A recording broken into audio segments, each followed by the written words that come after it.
Professor Kinaleski of the Architecture Department, will you please present Sir Ken Robinson for his degree?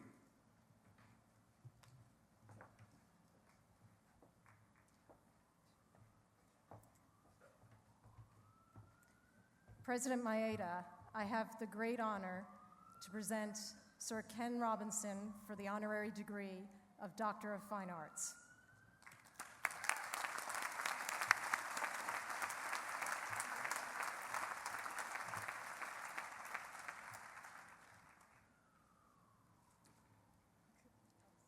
Sir Ken Robinson, as one of the world's most articulate advocates for creativity, education, and the arts, you know what RISD is all about and what our community has to offer.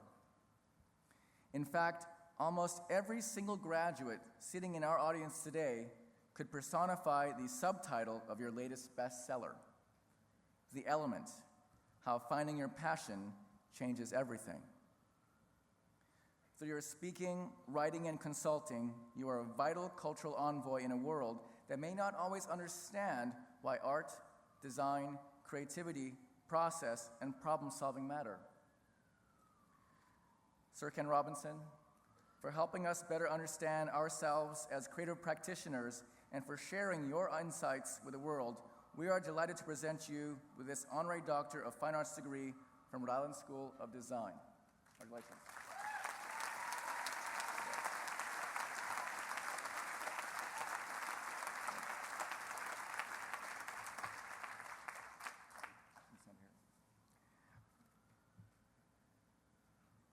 This is such a big deal. He really is one of my heroes.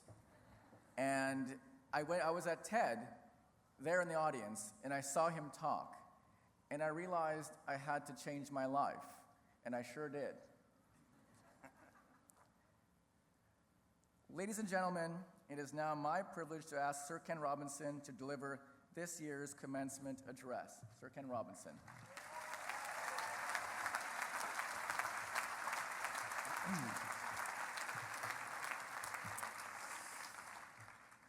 Thank you, John. And may I, on your behalf, thank the faculty, the trustees, and on behalf of the honorary graduates, offer our thanks to you. It really is a genuine honor to receive an honorary degree of this school. It is one of the premier schools in the world, and as all the honorary graduates have said, we don't take this for granted. I was particularly pleased to be asked to come and say a few words because I think the work that you represent in the school here, as President Maeda said, is of fundamental importance not just to you but to everybody. So I just want to say a couple of quick words about that. This shouldn't take more than about an hour, I would think. I should, though, just begin with an apology because I am not from America. I don't know if this is yet clear to you, but I live in Los Angeles. I do. My wife and I and our 2 kids moved to Los Angeles 8 years ago. Actually, we moved to Los Angeles thinking we were moving to America. Have you been to Los Angeles? It's fantastic. It's somebody's, I think it was Frank Lloyd Wright. Well, I know it was, actually, because I've thought about this. That may not be apparent, but I have.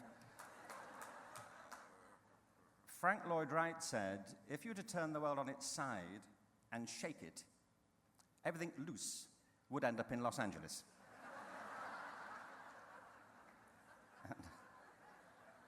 And we were loose.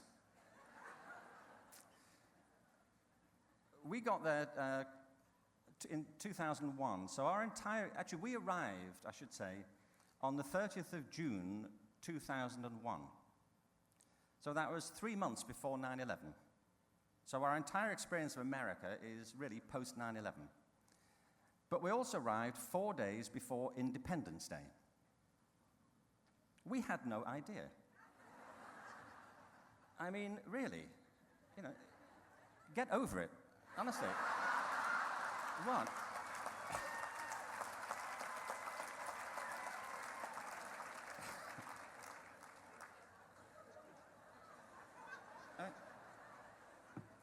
What do you want from us? I mean, come on. I mean, we apologized. You know, we messed up. Do you know how that makes us feel? People marching up and down in brass bands, cheering and blowing trumpets because the English have left. Do you know how that makes us feel when we've just arrived? You know, we've had to endure 6 of these now. 8, actually. We spend Independence Day indoors now, me and the family. Because we know what to expect. We just close the shutters and light the fire and look at old photographs of the Queen. And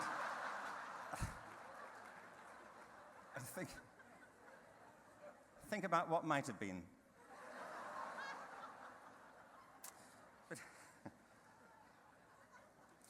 But living in America is not dissimilar from living in Europe. There are huge similarities, important differences too, by the way. Like the word, some language differences, like the word quite. In Britain, quite means moderately. Not terribly much, you know, sort of. Like it's quite warm. Whereas in America, it means very, doesn't it? I didn't know this. I invited some people for dinner the first week we were here. And the next day, I got an email thanking us for the quite interesting dinner.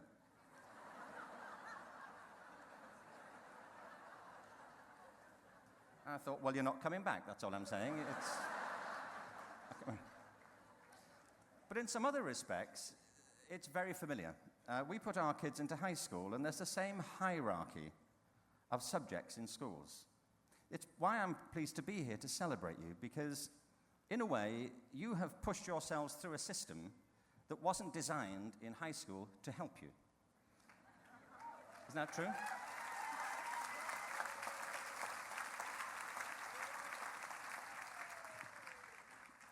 People who, as Jonathan said, pursue their passion, especially in the arts, are swimming upstream in contemporary education. And in some ways, it's become worse. When we were moving to America, we were told that Americans don't get irony. Honestly, I know this isn't true, but you need to know that this is what people are saying about you behind your back.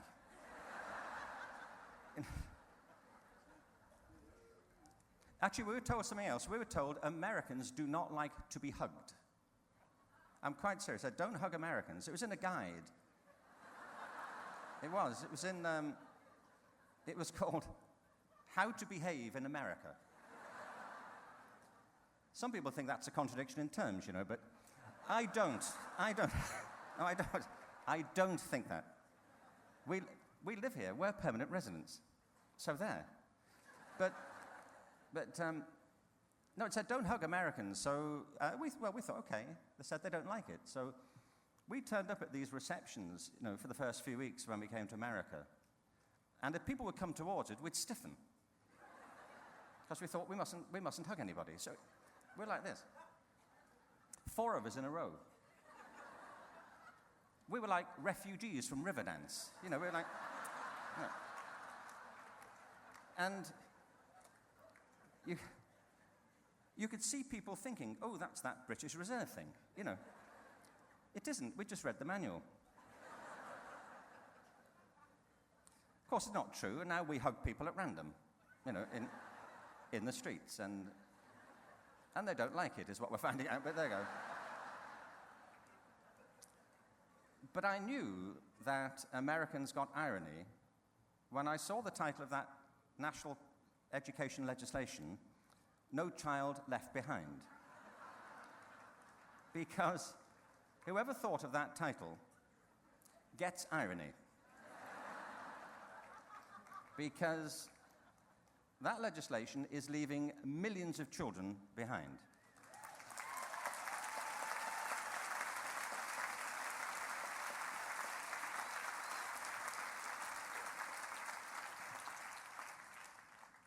I can, of course, see that that is not a very attractive name for a piece of legislation.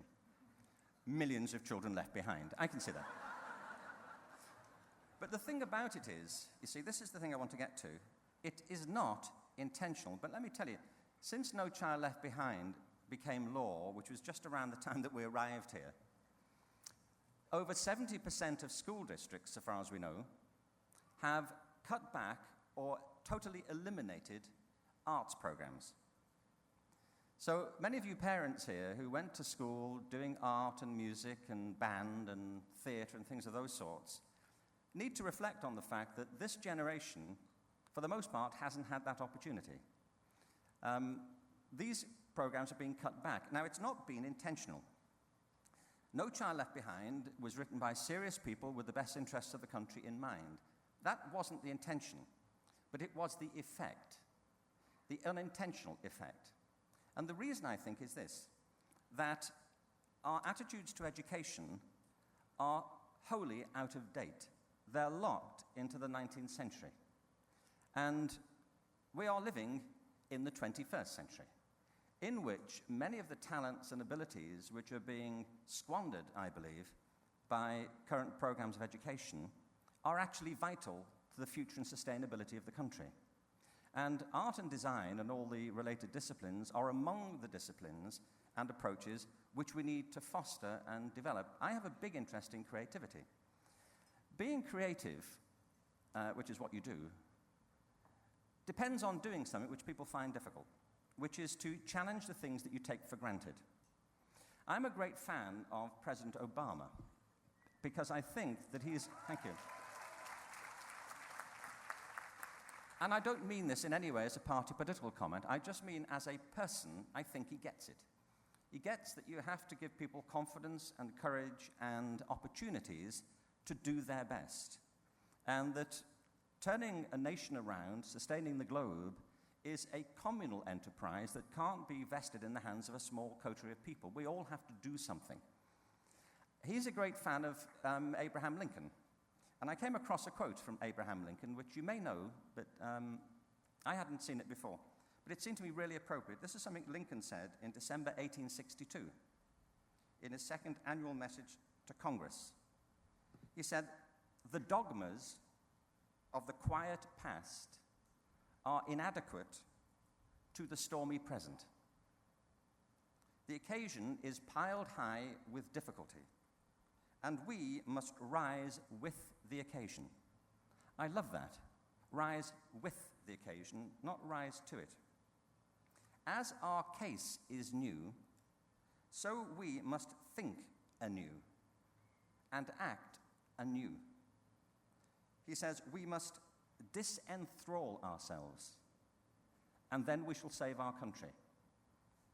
Now, what I think he means by disenthrall is that all of us live within patterns of ideas which eventually occupy our minds, and we don't even know they're sitting there.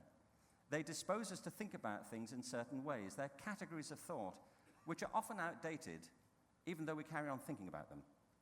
Now, being creative means challenging what you take for granted. I define it as a process of having original ideas that have value. The problem in challenging what you take for granted is that you don't know what it is because you take it for granted. So let me ask you something you may take for granted. How many of you here are over the age of 25? I'm talking to the parents, by the way. Go on, put your hands up. How many of you over the age of 25? Okay, I thought so.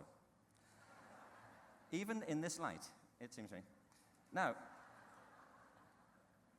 let me ask you again. If you're over 25, could you put your hands up if you're wearing a wristwatch like this? Put your hands up. If you're wearing a wristwatch. Okay. Now, can I ask you, did you think about that this morning? Was this a big agony of indecision? Yeah. Shall I put the watch on? You know, were you pacing up and down with a cup of coffee thinking, I just can't make my mind up about this really? You know, same thing every day, you know. Shall I put the watch on? You didn't, did you? Let me ask you, how many of you here, particularly class of 2009, are under the age of 25? Put your hands up. Would you keep your hands up, keep them up, if you are wearing a wristwatch? No. You can put it down now, by the way. Thank you very much. You see something I'm trying to get to here, which is that those of us over 25 grew up in a different world to the world that our students occupy and our kids. It's a difference a friend of mine, Mark Prensley, called the difference between digital natives and digital immigrants. What he means is, those of us over 25, to which I confess personally, grew up in a world where if you wanted to know the time, you had to wear something to tell you. Whereas people under 25, including the whole class of 2009, have grown up in a world that's been transformed by digital culture. And for them, the time is everywhere. It's on all the devices that Jonathan has designed, as a matter of fact.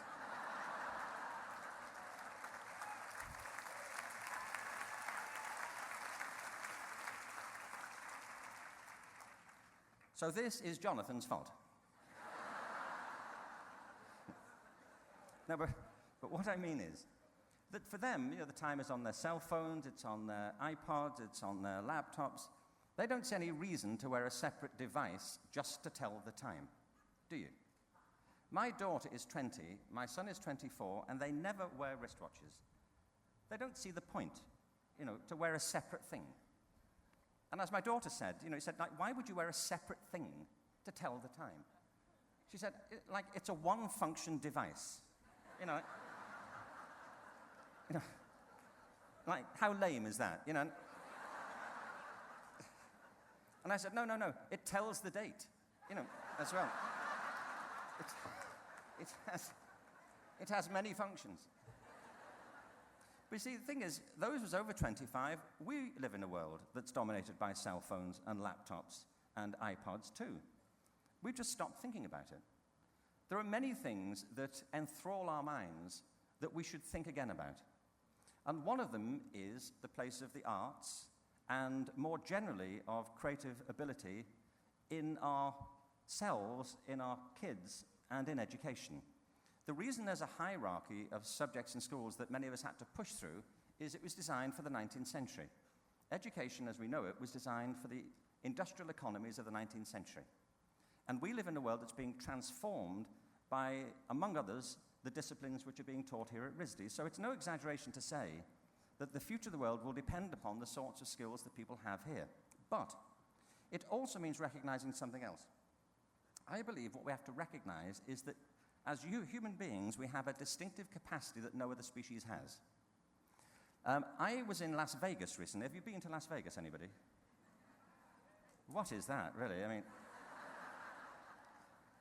But if you think of it, there is no reason for Las Vegas to be where it is. There isn't. Every other city has a reason to be there. Like Providence has a reason. It's good for trade. There are cities which are on hilltops, so they're good for defense. Or in valleys, so they're good for agriculture. There is no reason for Las Vegas to be where it is. Nobody's even trying to invade Nevada, at the moment. The only reason it's there, I believe, is because of this unique capacity that human beings possess. There is something about Las Vegas that only human beings are capable of. I do not mean pole dancing, by the way. Although, I have to say, that is unique to human beings as well.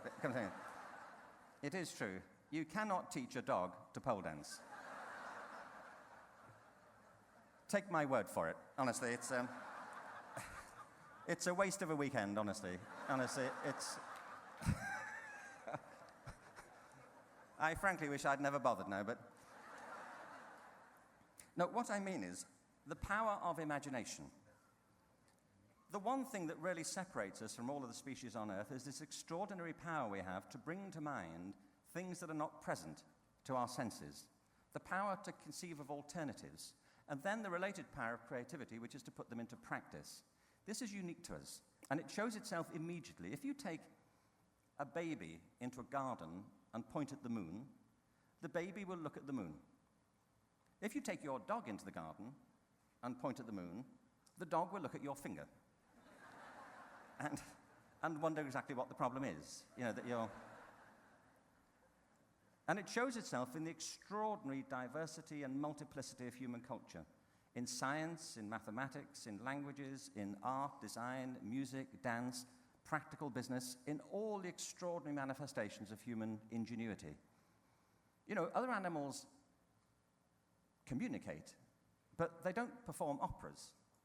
You know, they build habitats, but they don't have designer lighting rigs.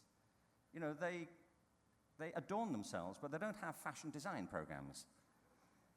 They get depressed, I think. You know, dogs probably get depressed, you know, but they don't listen to Radiohead, you know, and drink Jack Daniels, you know. By the way, if your dog does listen to Radiohead and drink Jack Daniels, inform somebody about it, I would. You may never work again with this dog. So what I believe we're celebrating here is the diversity of human intelligence. And this is something which I just want to start to conclude with, that we take for granted. One of the reasons why the arts are low down in education is economic. People will say to you, I'm sure it's been said to you and said to others, don't do art, you won't be an artist. Don't do music, you won't be a musician. There's an implied economic utility embedded in the things we take for granted. And what the talents of the class of 2009 and others illustrate is that we're wrong in this assumption, that human intelligence is brilliantly diverse. And by the way, we need it because the world is going through revolutionary times. The people starting school this year will be retiring about 2070. I mean, think of that. Think of the lives that we'll have to reconstruct and the challenges that we currently face.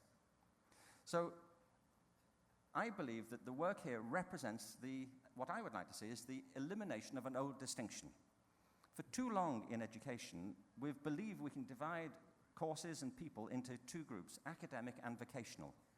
I think this is an extraordinarily inept idea. I was talking to a politician recently in Europe, and he said, what do you mean that intelligence is diverse? I said, well, the evidence is everywhere. He said, well, like what?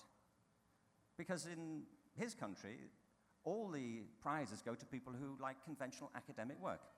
I said, well, look at the room we're in. There are paintings on the wall, extraordinary hand-carved tables. We're listening to powerful music in the background.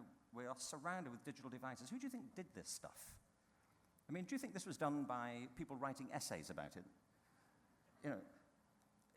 I used to work in universities. I'm a great fan of academic work, but if all we had was academic ability in the traditional sense, the ability for critical reasoning, most of human culture would never have happened. There'd be no art, no music, no dance, no drama, no love, no practical science, no anything. These are long things to leave out of account in education. Jonathan made a point about passion, and that's really what I'd like just to wrap up with. I think that finding your passion in life is essential to finding your course through the life that you're about to lead. I've just published a new book. It's called The Element, How Finding Your Passion Changes Everything. And I have to say, it's terrific. Honestly. You would be foolish not to buy this book. Honestly. It is extraordinary. But what I've noticed in my life is this, that many adults have no idea what they're good at, no idea what their real talents and capabilities are. Many adults, in my experience, go through their lives bumping along, doing something they happen to get involved in, but with no great sense of passion or fulfillment, kind of waiting for the weekend. And yet I also meet people who love what they do and couldn't imagine doing anything else. They're in their element. And it seems to me it's two things. One is that you have a natural capacity for something, and the other is that you love to do it. And it has to be both, because I know lots of people who are good at things they don't much like. But if you love this thing that you like, you'll never work again. My brother used to be in a rock band. About 20-odd years ago, I went to watch them. They had this fantastic keyboard player called Chaz. And we were having a drink afterwards. I was chilling with the band. And I said to Chaz, I'd love to do that. Play the keyboards. I said, you were fantastic tonight. He said, thank you. I said, I would love to do that. He said, no, you wouldn't. I was a bit taken aback, honestly, because I was just socializing, I said, yes, I would. He said, no, you wouldn't. And we went on in this way for some time. I said, what do you mean? He said, listen, I love this. I play 5 hours a day and have done for 10 years, and I play 5 nights a week and have done for the past 5 years. He said, I do that because I love it. He said, if you loved it, you'd be doing it too. I said, don't speak to me like that. I mean, who do you think you are? I mean, I'm just making idle conversation. But it's true. If you love something, then your whole life is transformed by it. And this is really just the last piece of advice I'd like to give you. One is this, that to make your way, you must, I think, cherish diversity. Diversity is the pulse of creativity and innovation and of human life. You have to seek it out.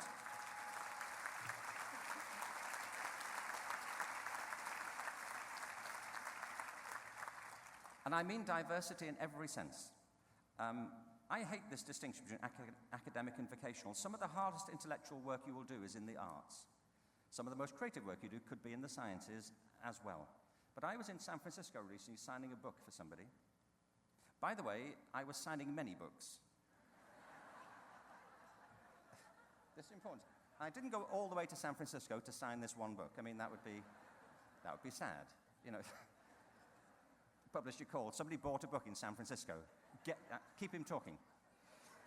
No. But I said to this guy, what do you do, as I was signing the book? And he said, I'm a fireman. He was in his mid-30s. I said, fantastic. I said, and when did you decide to be a fireman? He said, I always wanted to be a fireman. He said, it was a problem for me at school because everybody wanted to be a fireman. But I wanted to be a fireman.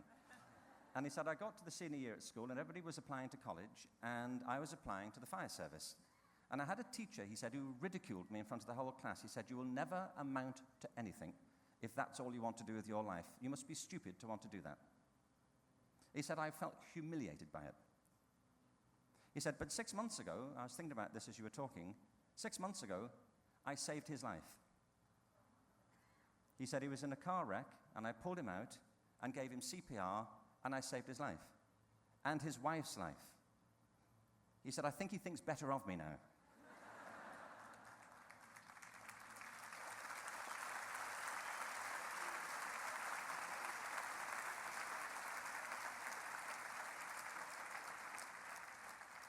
What I mean is, cherish your talents, but cherish other people's talents and diversities. The interdependence of human communities is profound. This event depends on so many people in other professions than your own to make it the success it is.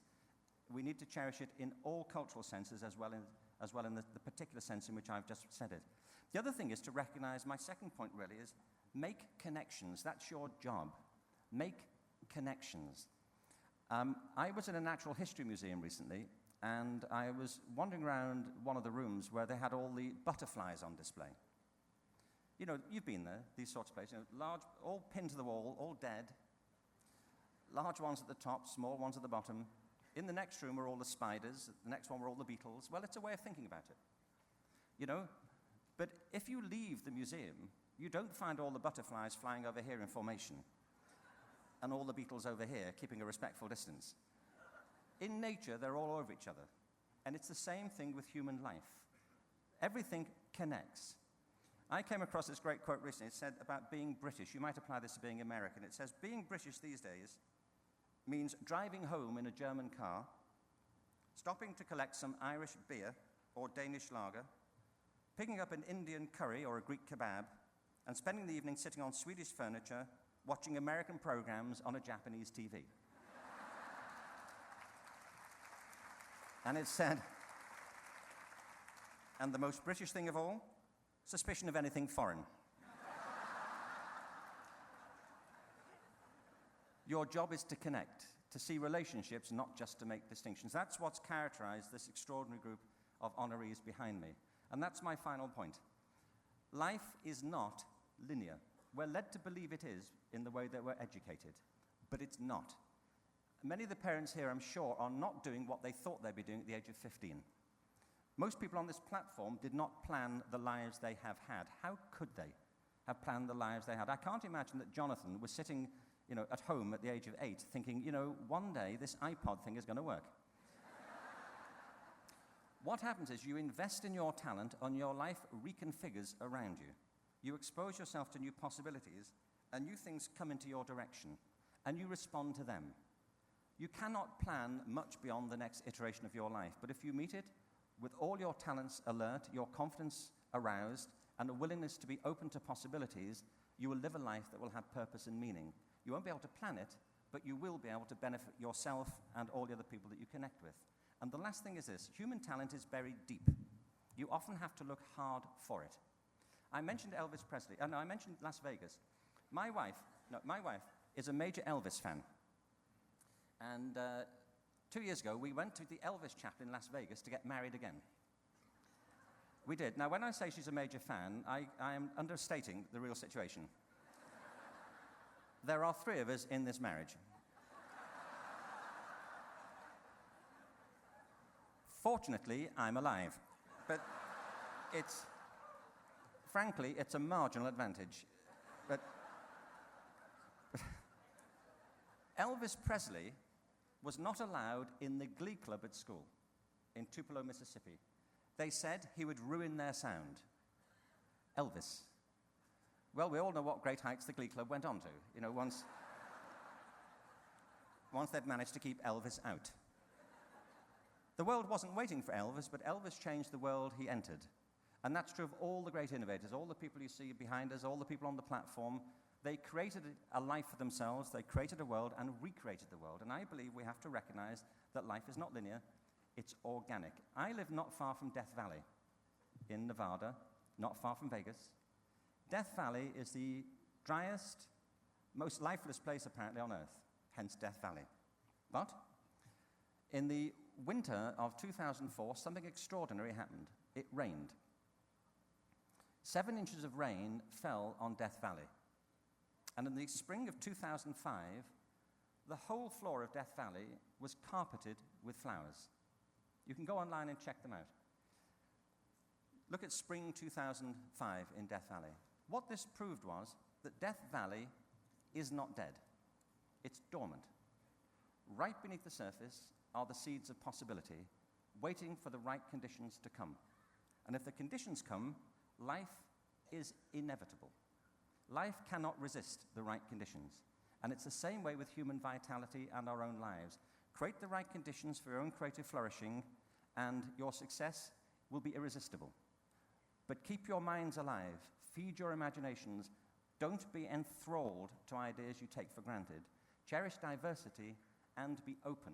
And let this happen throughout your life. Your life is not over, whatever age you are, and I mean all the parents here too. But Irma Bombeck, you'll know, the great American humorist, only started writing in her 50s.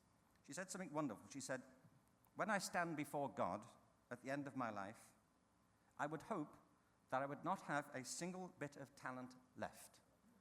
And I could say, I used everything you gave me." And that's my wish for you. Use everything you have. Thank you very much.